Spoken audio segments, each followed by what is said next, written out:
Something that has never happened quite like this before took place this morning. While millions of ordinary Iranians were heading to work and school on a regular Saturday morning, the skies above Tehran turned into something none of them expected. Explosions, smoke rising over the capital, and within hours, the world was watching a conflict that analysts had feared but few believed would actually happen. A direct, coordinated military strike on Iran carried out jointly by the United States and Israel in the middle of active peace negotiations.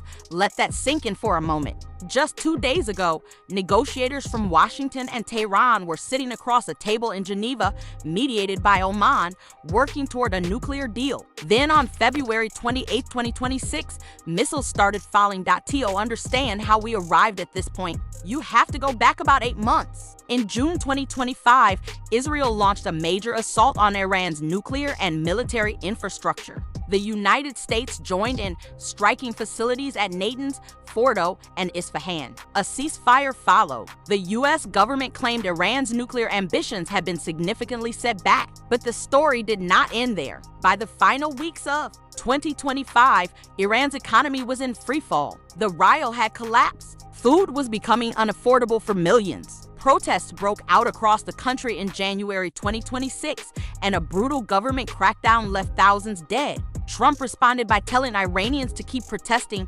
hinting that help was on the way. The U.S. quietly began its largest military buildup in the Middle East since the Iraq War II carrier strike groups.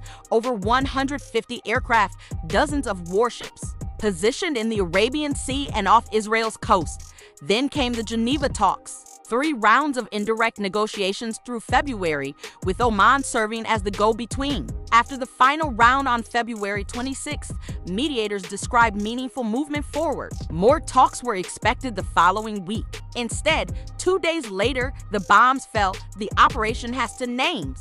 Israel called it Operation Roaring Lion. The United States Pentagon called it Operation Epic Fury. Strikes hit Tehran, Isfahan, Qom, Karaj, Kermanshah, Tabriz, Bushehr, and more than a dozen other locations across Iran. Targets included nuclear, research sites, ballistic missile production facilities, radar installations, and military command infrastructure. Most significantly, reports from Israeli intelligence sources and later confirmed by NPR indicate that Supreme Leader Ali Khamenei was killed in the strikes. Iran has not confirmed this. Iranian state media is denying it. But if true, this is the most consequential political assassination in decades.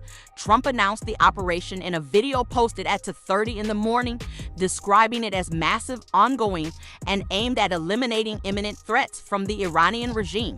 He called on members of Iran's Revolutionary Guard to lay down their weapons, warning that refusal would mean, in his words, certain death. Israeli Prime Minister Netanyahu said the goal was to remove the existential threat posed by the Iranian regime and create conditions for the Iranian people to shape their own future. Iran's response was immediate and wide. Dozens of ballistic missiles were launched across the region, targeting U.S. military bases in Qatar, Kuwait, Bahrain, the UAE, and Saudi Arabia. Udeid, the largest U.S. air base in the Middle East, was among the targets. Most strikes were intercepted, but explosions were reported as far as Dubai and Doha. Iran's foreign ministry called the attack an act of illegal aggression, with spokesperson Ismail Baghai stating that Iran did not welcome this war it was imposed on them. A senior Iranian official told Al Jazeera that all American and Israeli assets across the Middle East are now, in their words, legitimate targets. There are no red lines after this. The international reaction has been sharp. The United Nations expressed alarm. Oman, which had spent weeks brokering peace, urged Washington not to get further pulled into the conflict. Norway's foreign minister said the strikes breach international law. Several Gulf states caught in the crossfire of Iran's retaliation on their soil are furious. The strikes also struck a girls' school in southern Iran, killing at least 40 students. According to Iranian state media, a detail that is drawing widespread condemnation globally. What happens next is genuinely uncertain. Iran's government is severely weakened. Its supreme leader may be dead. Its military capabilities have been hit again. But history, particularly the 2003 Iraq invasion, shows that dismantling a regime is far easier than managing what follows.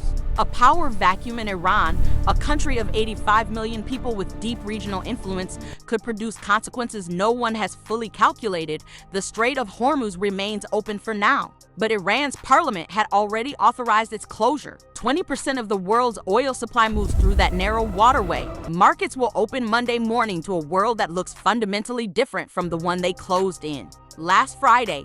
This is one of those moments that historians mark as a before and after. Whatever comes next, ceasefire, escalation, or something in between, the Middle East changed today. And the decisions made in the next 48 to 72 hours will shape this region for a generation. Stay close to Elora Updates. We will keep breaking this down as it develops, because in a story this big, context is everything.